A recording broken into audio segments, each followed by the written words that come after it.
আজকে চলে গেলাম নবদ্বীপ একটু ডাক্তার দেখাতে। সো হ্যালো এভরিওয়ান, কেমন আছো তোমরা সবাই? আশা করি অনেক ভালো আছো, তোমাদের ভালোবাসায় আমিও অনেক ভালো আছি। তো সকাল সকাল ঘুম থেকে উঠে এরকম ল্যাদ খেয়ে বসেছিলাম। তারপর বৌদিদের বাড়িতে এসে একটু চাউমিন করেছি, তো আমাদের বাড়িতে করা যাবে না যেহেতু শনিবার, সেই কারণে। তারপর এই যে এখানে বৌদিদের বাড়িতে এসে চাউমিন খেয়ে তারপর বাড়ি চলে এসেছি। এসে ঘরটা সব ভালোভাবে গুছিয়ে নেব। আর আজকে ভাবছি বালিশগুলো সব তুলে ফেলবো, যেহেতু আমি বাড়ি চলে যাব কালকে, সেই কারণে সব তুলে ফেলবো। আর আমি যখন ঘুমাই তখন আমি এরকম করে এক গাদা বালিশ নিয়ে তারপরে ঘুমাই, নাহলে আমার ঘুম আসে না। পায়ের তলায় একটা দেওয়া লাগে, ঘাড়ের তলায় একটা দেওয়া লাগে। এক কথায় বিছানার মধ্যে অনেক বালিশ থাকবে আর আমি ঘুমাবো, ওটাই আমার বেশি ভালো লাগে। তো যাই হোক, মা যে কটা বালিশ ছিল সব কটা বের করে দিয়েছে। আর আমি বিয়ের আগেও এরকম এক গাদা বালিশ নিয়ে ঘুমাতাম, তো সেই কারণে মা সবই বের করে দিয়ে তারপর দেখো এখানে আমি ভালো করে লেপটা ভাঁজ করে রেখে দিলাম। আর এই যে একে একে সব বালিশগুলো তুলে নিচ্ছি। আর ওই যে অতগুলো বালিশের কাপড় বের করেছি, মানে বানিয়েছি। আমাদেরও আছে, মানে আমারও আছে ওই বাড়ির জন্য, আর মারও আছে। তো যত পুরনো নাইটি ছিল সেগুলো দিয়ে বানিয়েছি, আমার কিছু জামা ছিল সেগুলো দিয়েও বানিয়েছি। মানুষকে দিয়ে কি হবে, মানুষ নিন্দা ছাড়া আর কিছুই করবে না, এর থেকে বরঞ্চ কাজেই লাগাই। আর আমরা যেহেতু বাঙালির এসব টুকটাক বুদ্ধি খুব ভালোভাবেই রয়েছে। তো দেখো এখানে সব বালিশের কাভারগুলো আমি এখানে সুন্দর করে পরিয়ে নিচ্ছিলাম বালিশে। আর আজকে সব তুলে ফেলবো, বললাম না, এখন এগুলো কিচ্ছু রাখবো না, জাস্ট আমার একটা মাথায় দেওয়ার জন্য বালিশ রেখে দেবো, সব তুলে ফেলবো। আর এই যে মিডকেসটার মধ্যেই তুলে রাখবো। আর এখন না আমার মার কাছে জামা কাপড় রাখার জন্য, জিনিসপত্র রাখার জন্য অনেক জিনিস হয়ে গেছে। তো সব কিছুই ফাঁকা ফাঁকাই পড়ে রয়েছে। আর এগুলো যেহেতু বাইরেই ছিল, ধুলোবালি উড়ে পড়বে। আর যেহেতু আমাদের ওই টিনের ফাঁকা দিয়ে প্রচুর ধুলোবালি উড়ে আসে ঘরের মধ্যে, তো সেই কারণে এগুলো সব ঢুকিয়ে থুয়ে দিচ্ছি যেন কোনো অসুবিধা না হয়। আর কয়দিন আগেও এই আসনগুলো না এদিক ওদিক গড়াগড়ি খেত। আজকে এই জিনিসটা হওয়ার পর দেখো এখানেই সব রয়েছে। তো মিটকেসের নিচে সব গোছানো হয়ে গেছে, এরপরে এই ওপরটা গুছাবো। আর এই ওপরটা যে ডেলি আমাকে গোছাতে হয় কি আর বলবো। তারপর বাইরে আমাকে জেঠু ডাকছিল, তো সেটা শুনতেই আমি গেছিলাম। আর এই যে মিটকেসের ভেতরে যা যা ছিল কাচের ভেতরে সব নামিয়ে নিচ্ছি, এখানে অনেক কিছু ছিল। তারপর এই যে এখানে একটু মুছে নিচ্ছি, আরও ওপরটাও একটু মুছে নিচ্ছি। তারপর এগুলো না মুছলে ভালো লাগে না, সেই কারণে ওগুলো মুছে মুছে রেখে দিচ্ছিলাম।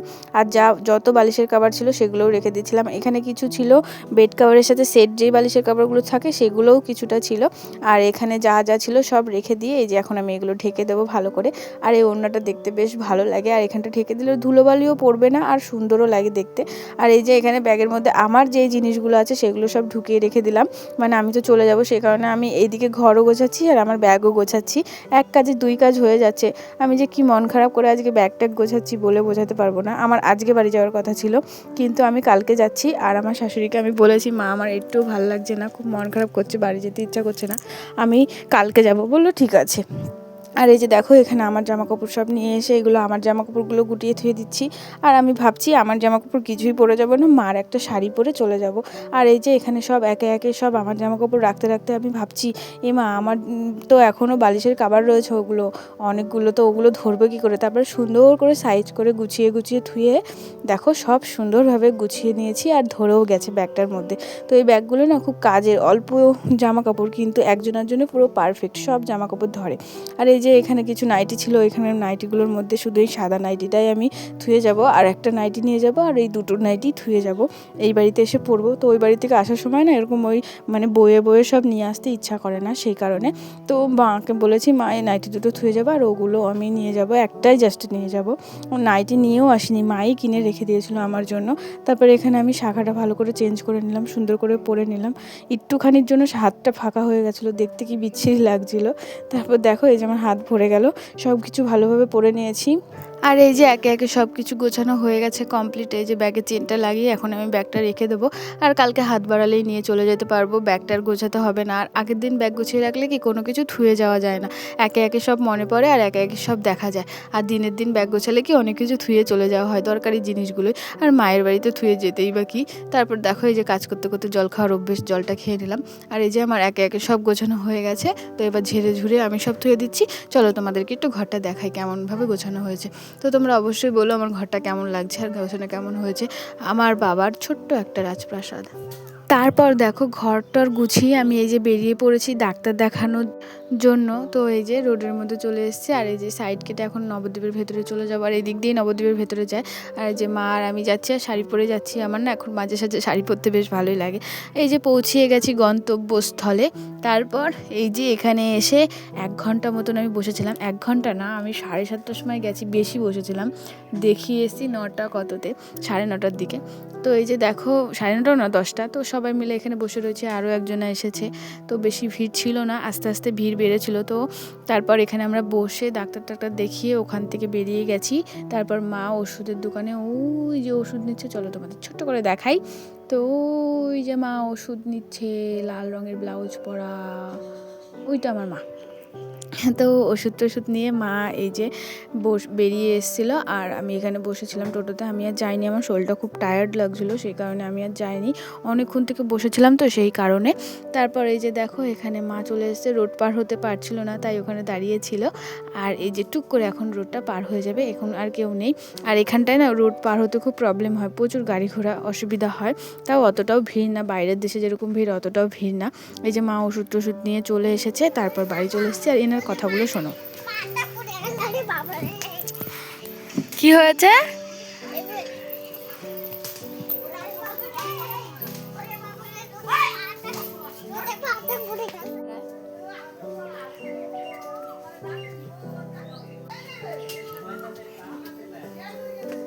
ওই দূরে নাও।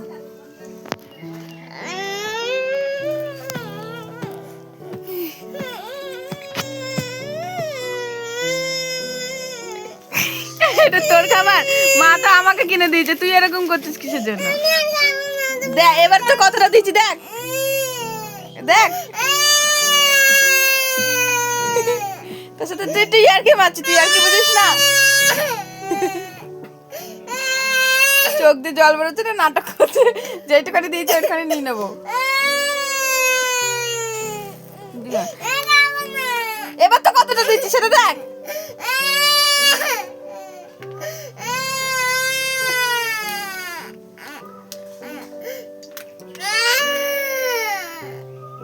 বেশি বেশি করছিস না, জোর করে তো কাঁদছিস, চোখ দিয়ে তো জল বেরোচ্ছে না। মাকে ডাকবো? তুই ঠাম্মাকে ডেকে নিয়ে যা, ডেকে নিয়ে এসে বল আমাকে দিল না, যা।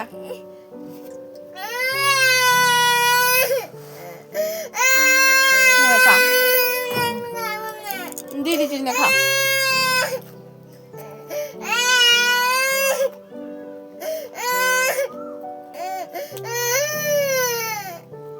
লোকে দেখবে তোর এই কান্নাটা, দেখবি প্যাকেট ধরে খাবি। তো তোমরা দেখতেই পেলে সারাদিন আমাকে এই পাগলগুলোকে নিয়েই থাকতে হয়, মানে এই পাগলগুলোর সাথেই থাকতে হয়। প্রথমে একজনা ছিল পাগলি, ও একটুখানি করে রোদে পা দিচ্ছে আর বলছে ও বাবা রে পাটা পুড়ে গেল রে, এই অবস্থা। আর দ্বিতীয়বার ইনি হচ্ছে, ওনাকে অল্প করে দিয়েছি বলে ওনার রাগ হয়ে গেছে, সেই কারণে উনি আর খাবেই না। তো যাই হোক সারাদিন আমাকে এই পাগলগুলোর সাথেই কাটাতে হয়। তারপর যাই হোক পাগলগুলোর সাথে কাটিয়ে মাথা খারাপ হয়ে গেছে, মাথাটা ঠিক করার জন্য এইখানে চলে এসেছি বিকেলে। তারপর ওর কাণ্ডটা দেখো, রাতের কাণ্ড। হাঁটবে, নাচতে নাচতে নাচতে নাচতে হাঁটবে, তো আস্তে আস্তে ধপাস করে পড়ে গেছে। এখন বেচারি